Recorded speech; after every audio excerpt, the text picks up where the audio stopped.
This is Burma, and it is unlike any land you know, wrote the Jungle Book author Rudyard Kipling more than 100 years ago. Since 1989, the Republic of the Union of Myanmar is the official designation for this, the largest country in mainland Southeast Asia. Since 2010, Myanmar has been in transition from a military state to a democracy, and has only recently opened its doors to foreign visitors. Since 2011, Myanmar has followed a market-focused system. The economy is predominantly agronomic. Around 70% of the population works in agriculture, fisheries, or runs a small business. The median income is only around $1,400 per year, making Myanmar one of the poorest countries on the continent. A limited number of border stations allow for entry from neighboring countries. The small harbor town of Kautong is one of these. This is where we receive all our official permits on board the ship, and where we traditionally let our boat be blessed. Spread across the entire country are a multitude of impressive monasteries and pagodas. Around 85% of the population of Myanmar are followers of Theravada Buddhism. This is the oldest Buddhist doctrine prominent throughout Southeast Asia.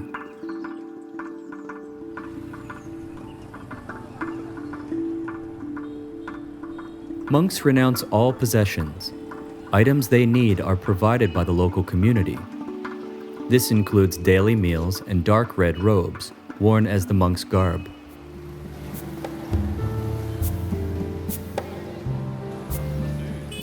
In 2016, Myanmar held open elections. These elections are a step in the direction of a disciplined democracy. The Constitution grants the military a quarter of all the parliamentary seats, so they can continue to independently execute their goals. The election was won by Aung San Suu Kyi, who had received the Nobel Prize in 1991 for her efforts in the non-violent struggle for democracy and human rights. With her party, the National League for Democracy, she received the overwhelming majority of the votes.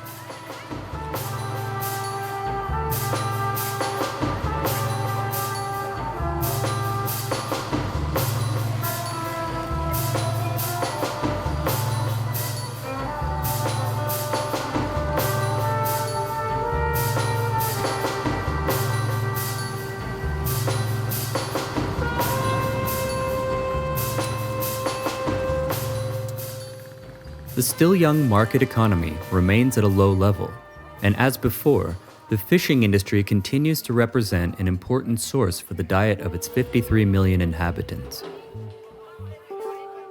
Almost half of the population covers their protein requirements with fish.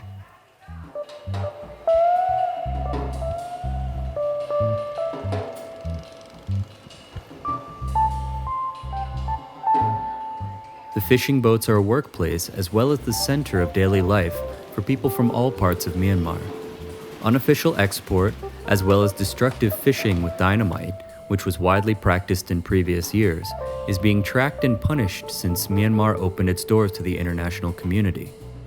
As a result of this added attention and law enforcement, the obvious overfishing in this part of the Indian Ocean is being counteracted. After we have received all necessary entry papers and our boat has been blessed, we begin our journey into the unknown part of Myanmar, the Mergui Archipelago.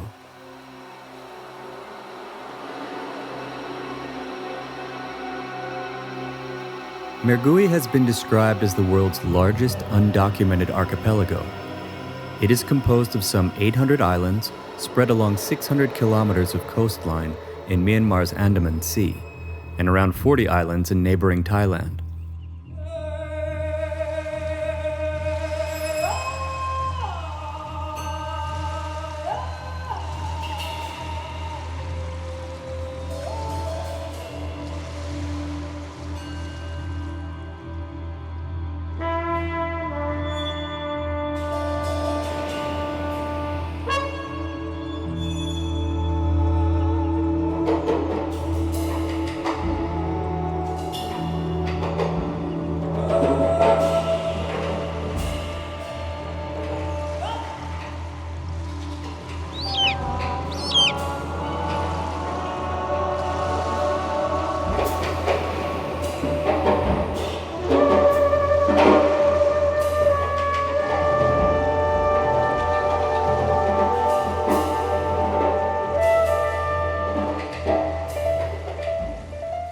While many islands are relatively small, others occupy hundreds of square kilometers. The majority of the islands are uninhabited. This incredible seascape contains most of Myanmar's coral reefs, along with its best preserved mangrove forests, seagrass meadows, and pristine beaches. Mergui's wealth of biodiversity and the significance of these resources to local communities makes it a site of global importance for marine and coastal conservation.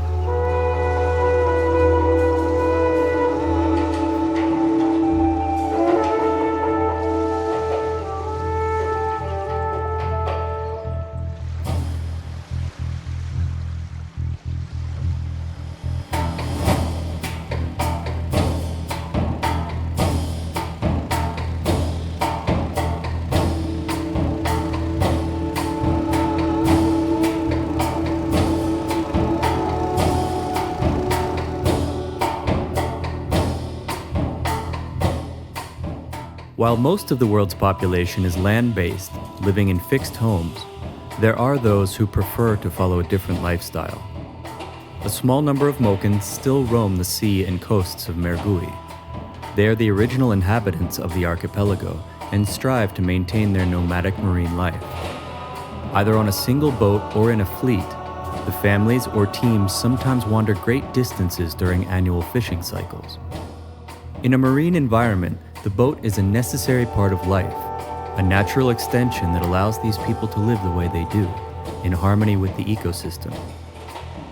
Originating in Taiwan some 5,000 years ago, the Moken likely first came to Mergui around the 16th century.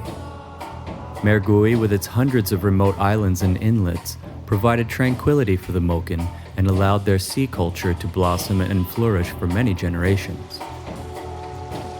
Away from mainland civilization, living on their iconic kabang boats, the Moken have managed to preserve their unique cultural identity. Their customs have survived in part through their refusal to learn about the outside world. They live their ideology, surviving by sea hunting and practicing the values of non-accumulation, non-violence, and egalitarianism. Moken existence is a sustainable way of life that is in complete harmony with the rhythm of the sea. Rapid change for the Moken began in the 1980s, when thousands of Burmese migrated to central and lower Burma, including the archipelago, fleeing political unrest and economic hardship. The Moken normally have specific islands with which they associate and base themselves. Mergui's scale and abundant resources allowed the Moken to establish 5 so-called mother islands. Each of these mother islands belongs to a fleet of Moken. They are manned and inhabited by extended families. Each single boat or kabang represents a nuclear family. Nomadic marine life is impossible without a boat. It serves as a tool for transportation and fishing, as a home, and it is often the place of birth and death. The kabang is built and owned by an individual family, sometimes with the help of relatives and friends. In preparation for making a boat, the Moken say a prayer to the spirits of the forest, giving special respect to the guardian spirit of the tree. They ask the tree, "Will you agree to be cut down?" If the tree agrees, it is cut and hollowed on the spot, as it is too heavy to carry out of the forest. When the hull has taken shape, the Moken move it to the beach to finish the work. The boats are made entirely by hand using basic tools like axes and saws. Small fires are used during building to soften and stretch the hollowed-out log, making it wide enough for use as a boat hull. Both kabang and chapan require regular maintenance. To clean and seal the bottom of the boat, they burn a small fire underneath. This allows the boat to stay free of algae and move more quickly through the water. To outsiders' eyes, kabang may all look the same, but each has an individual character. Moken can easily identify a kabang from a distance. To move the larger kabang, they are often fitted with sails or with a motor in modern times. The smaller chapan are propelled forward from a standing position with crossed oars. By putting the weight into the oars in front, the canoe reaches surprisingly high speeds while remaining stable. The kabang is more than just a boat. It is a symbol of the Moken's nomadic ideology and cultural pride.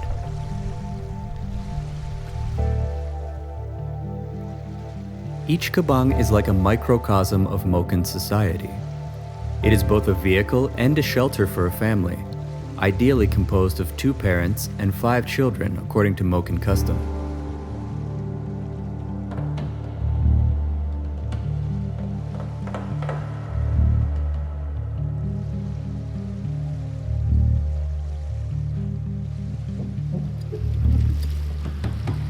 Women act as gatherers in Moken tradition, ensuring survival of the family by collecting food resources near the coast. The foreshore, the area between high and low tide lines, is the primary foraging area. Women look here to gather sandworms, mantis shrimp, and shells. The period of full moon tides, when the foreshore is largely uncovered for about 5 days, provide the most bountiful harvest.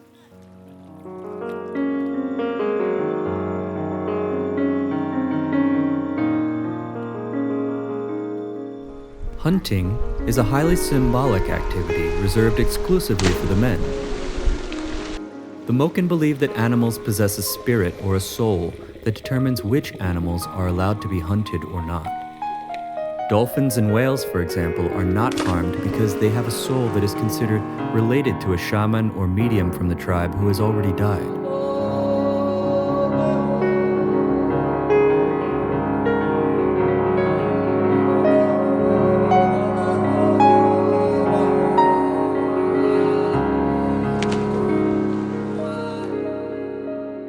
Animals with a spirit that can be hunted include the wild pig on land, as well as turtles and manta rays at sea. Moken have exceptional underwater skills, such as free diving and spear hunting. The Moken can hold their breath underwater and dive deeper than almost any other people on Earth. They learn to swim before they walk, and spend most of their life around the water. As a result, their eyes have adapted to aquatic environments. Like seals and dolphins, they are able to make their pupils smaller and change their lens shape, allowing them to see more clearly underwater.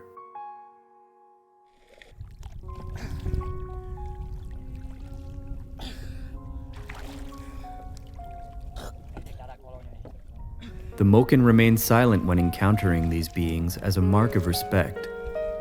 To them, the arrival of a whale or dolphin is a sign of communication between 2 worlds, a situation that demands caution.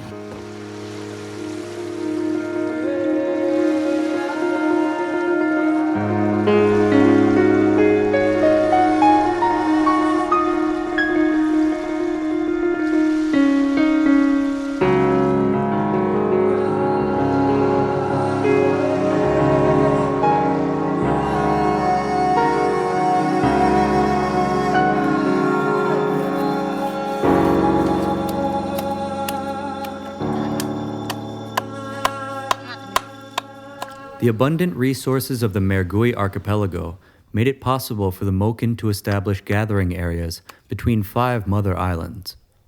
Each of these mother islands is home to 1 fleet of Moken with 1 big family. The social unit among the Moken is the nuclear family. Marriages are exogamic in nature, meaning the men go outside of their own group to find a wife. They bring her back to their own group and build a kabang. Once the boat is finished, they return to live with the group of the wife.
Mangroves are trees or large shrubs growing in areas where fresh waters mix with the salty ocean.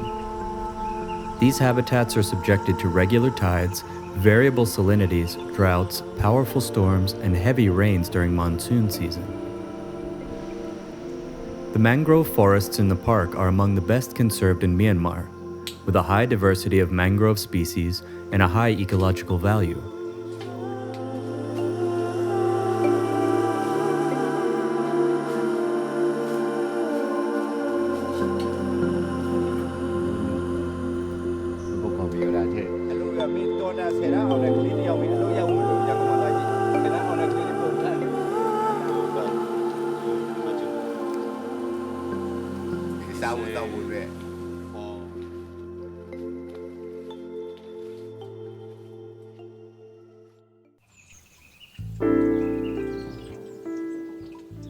Although it is prohibited inside the park boundaries, commercial fishermen use a variety of fishing equipment.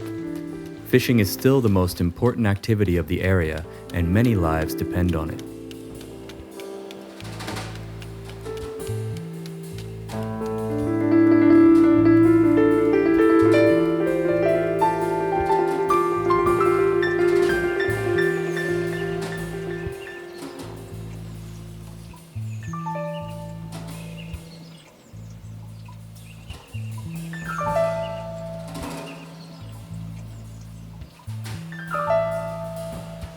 Fishing is often unlicensed and poorly regulated. As Moken and other groups live in this environment, the development of the fishing industry is an imminent threat to their survival. Commercial fishing represents the biggest threat to the marine resources of the Mergui Archipelago.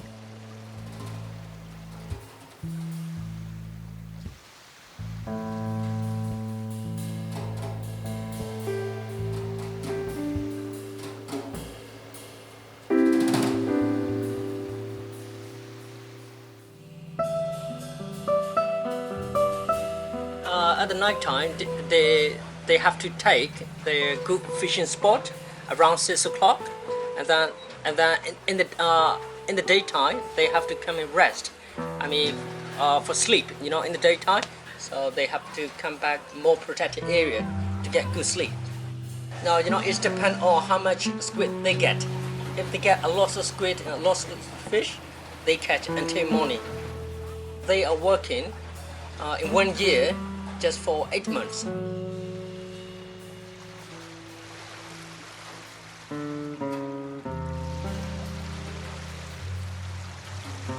But at the full moon day, they don't have much work, because the sea is shining everywhere, and then the light is not useful for them,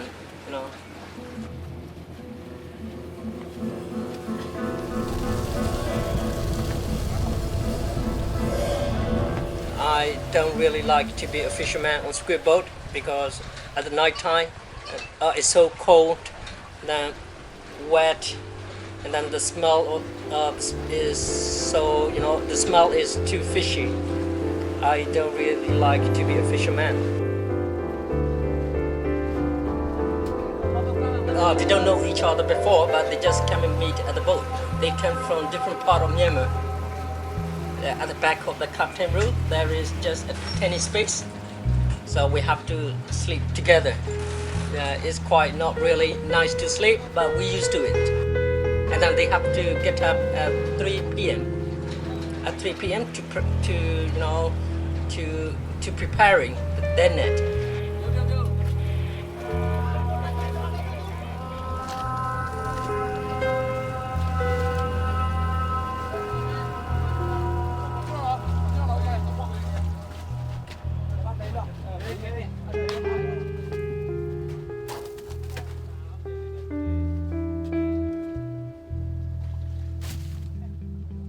Sometimes it's not enough for the family. The captain get more. Yeah, if you get 2,000 baht, the captain get 8,000 baht. Every month we have to going back to the land. Because of full moon. Every month, nearly full moon, we have to going back to our town, and then from our town to the Thailand to sell overfish.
The Mergui Archipelago contains most of Myanmar's coral reef, along with seagrass meadows, making it of high global importance for marine and coastal conservation. Lampy Marine National Park, Myanmar's first and only marine national park, is composed of around 20 islands and their surrounding waters. The aim of the park is to conserve the rich diversity of marine and terrestrial life that reside here, as well as a variety of habitats, including evergreen, mangrove, beach, and dune forests. Lampy's coral reefs support a fantastic array of life: fish, crustaceans, and mollusks. Many of the coral species at Lampy are so-called framework species, which means they create complex, three-dimensional habitats with plenty of hiding places for a variety of small fish. The shallow waters around Lampy provide shelter for a wide range of coral reefs and tropical fish, including wrasses, damselfish, gobies, cardinalfish, groupers, butterfly fish, surgeon, angel, parrot, and scorpionfish. In deeper waters, schools of fusilier, grouper, snapper, and emperor fish are found together with sharks and larger rays, although their numbers are increasingly threatened by intensive overfishing.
Although it is in decline, the illegal practice of dynamite fishing is unfortunately still common in the Mergui Archipelago.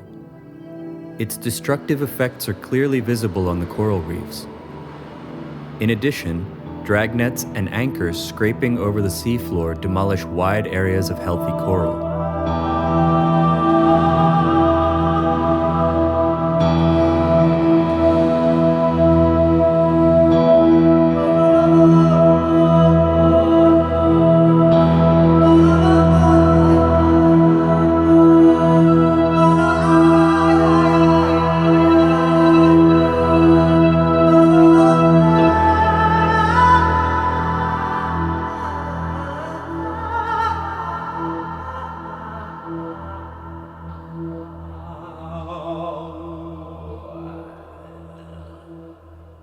Another clear threat to this marine environment is the increasing amount of human garbage, including discarded fishing nets and plastics.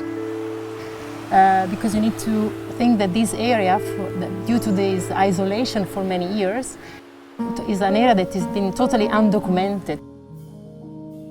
Oikos is an Italian no-profit organization. It's an organization that wants to promote environmental conservation and the responsible use of the natural resources.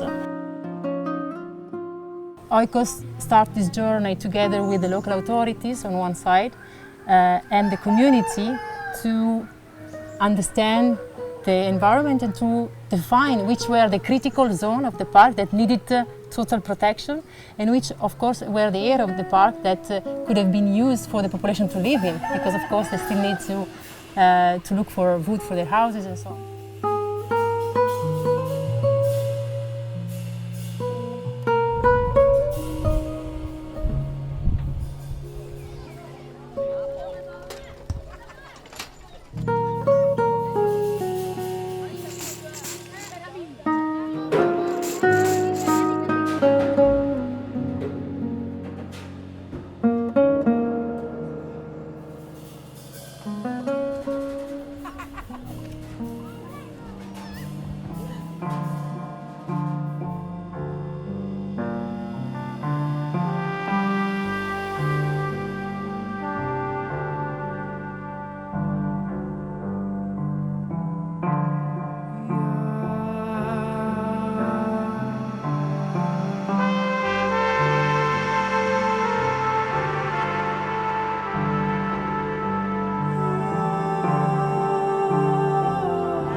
Tourism is a reality on the ground. We receive more or less 1,000 tourists through yachting tours, in boat tours in the park, which is at the moment the only form of tourism available in the area. But at this stage, there is no way for the local community to really benefit from tourism.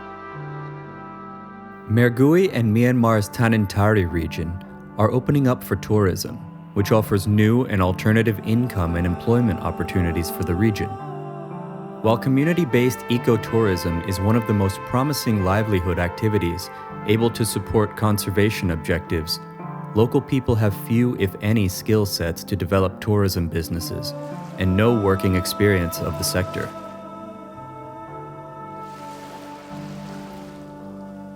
To complement these community-based approaches, the Myanmar government is opening Mergui to domestic and international investors interested to develop higher-end resorts. By the end of 2018, around a dozen hotels and resorts will likely be open for business. Many will emphasize the need for responsible tourism that cares for the environment and local communities. Yet tourism is a double-edged sword, associated with many negative social and environmental impacts. Diligence will be needed to expose behaviors that threaten and undermine this incredible resource, and it will take time to see how Mergui and its people adjust to this new development phenomenon.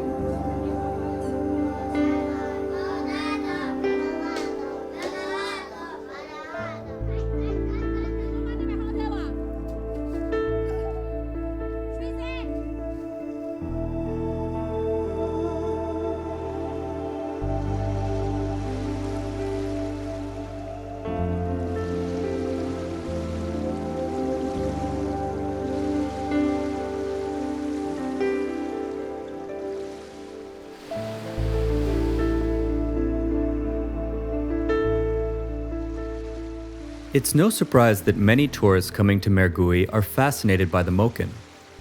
They want to meet and learn about them, to see their way of life. But the Moken have always been a reclusive people, content to keep to themselves.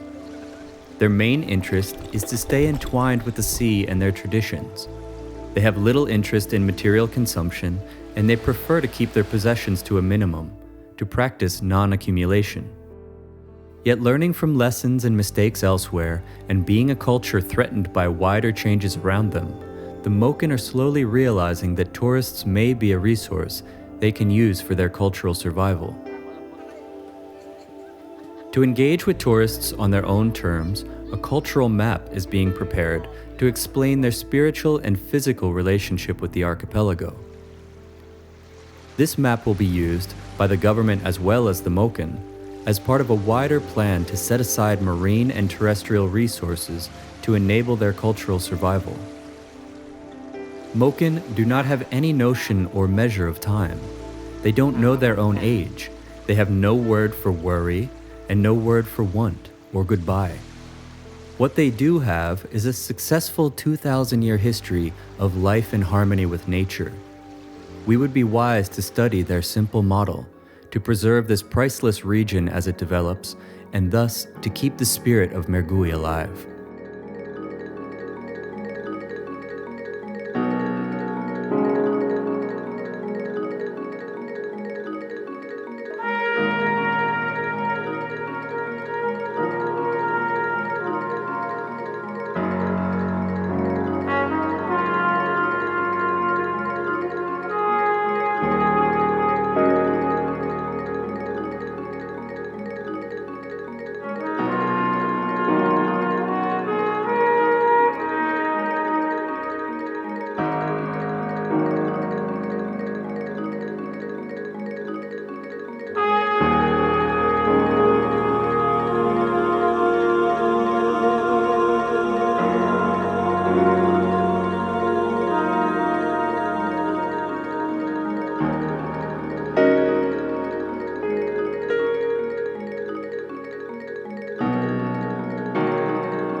you.